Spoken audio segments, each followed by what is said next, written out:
Matthew Perry, best known for playing the role of Chandler Bing in the hit television show Friends, passed away Saturday, November 3rd of an apparent drowning. This absolute tragedy may seem to be a standard drowning situation, but when looking further into things, there seems to be a lot more to this story. Many rumors have flooded social media and even the mainstream news, but I am here to discuss the facts of the case while also investigating further into some of the unsolved areas. This is genuinely one of the most fascinating cases of a celebrity passing I have ever researched, and I will be interpreting his cryptic final Instagram posts towards the end, so stick with me to filter out the fact from the fiction. Now, to help piece together this puzzle, let's go ahead and start by learning the absolute facts about the man himself. Matthew Langford Perry, born August 19, 1969, Williamstown, Massachusetts, United States. His father, John Perry, was actually also an actor and a model.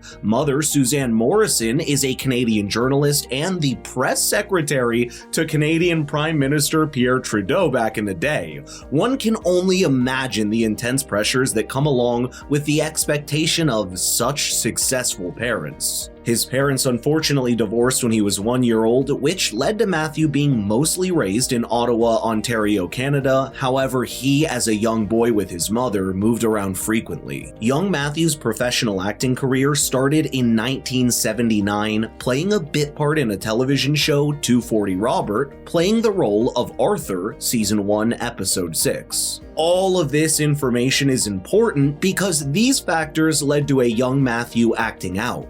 By the time he was 10, he was seriously misbehaving, stealing money, smoking, letting his grades slip, and genuinely, he beat up the future Prime Minister Justin Trudeau one time. Perry unfortunately also started drinking by the age of 14. At the age of 15, he moved from Ottawa to sunny Los Angeles with his father, where competition was a lot tougher. But that was a blessing in disguise, as this led him to find his true calling, studying acting at Buckley School and graduating 1987. From there, he stayed as a regularly working actor until hitting the absolute goldmine and booking Friends in 1994. Now, any person would assume that hitting the highest of heights of fame and wealth would make someone from his situation extremely happy. He did it. However, unfortunately, he dealt with serious diseases in the form of depression and drug addiction all of his career. Ironically, being known as the cheerful, funny guy, it's sad to know how tortured he was behind the scenes. Weirdly, following reports that a toxicology screening revealed fentanyl and meth were not found in his system at the time of his death, Dr. Michael Baden, former chief medical examiner of New York City, forensic pathologist, and Fox News contributor, wondered why a cause of death had not yet been released. He was quoted as saying, "If Matthew Perry had died of a heart attack, that would be immediately apparent and they would have said so. Where we stand now is in their relief part of the toxicology, and that indicates that for some reason they're holding up the rest of it."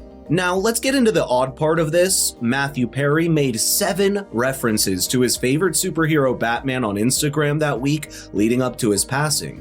I understand this may not sound that weird on the face of it, as he publicly loved Batman so much. He regularly talked about his Batcave, called alcoholism his Joker, and ended his memoir with the phrase, "What would Batman do?" But maybe these are all clues left for his fans and loved ones. Starting October 17th, he posted a video of himself watching The Batman on 2 large screens with a Batman symbol on his ceiling captioned, "No need to worry everybody, I've got the streets tonight."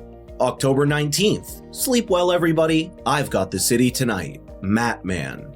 October 21st, "WTF?"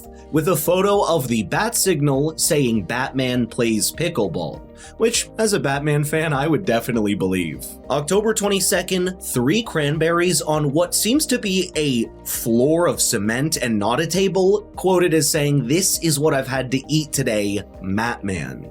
October 22nd, quote, "Do you know what I mean?" with a pumpkin carved with the Batman logo in it. October 22nd again, a video of the sky with a bat flying across frame, quote, "Do you understand what I'm trying to tell you? Matman." His final photo took place on October 23rd in the hot tub that he would actually go on to drown in. This was just days before his passing. He captioned it, "Oh, so warm water swirling around makes you feel good? I'm Matman." This would be his last ever post to social media. Now, let's break down what each of these likely means and why I believe that this was all him deciding to, unfortunately, unalive himself. Keep in mind, this is alleged and just speculation. Number 1, Batman logo projected on the ceiling equals help me. Like in the Batman comics or movies, people would call for Batman's help by projecting the bat signal into the sky. Number 2, the Batman logo, meaning help me again. Number 3, pickleball, something will happen the day I play pickleball. Number 4, cranberries, I will unalive myself by drowning myself just like the Cranberries lead singer, one of the bands that he had mentioned being a fan of. Number 5, the pumpkin, it will happen at Halloween.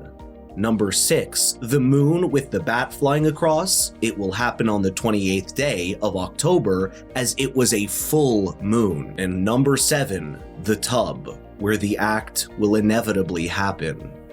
Please keep in mind, this is speculation, but at the end of the day, everything ends up making way too much sense when you put it together.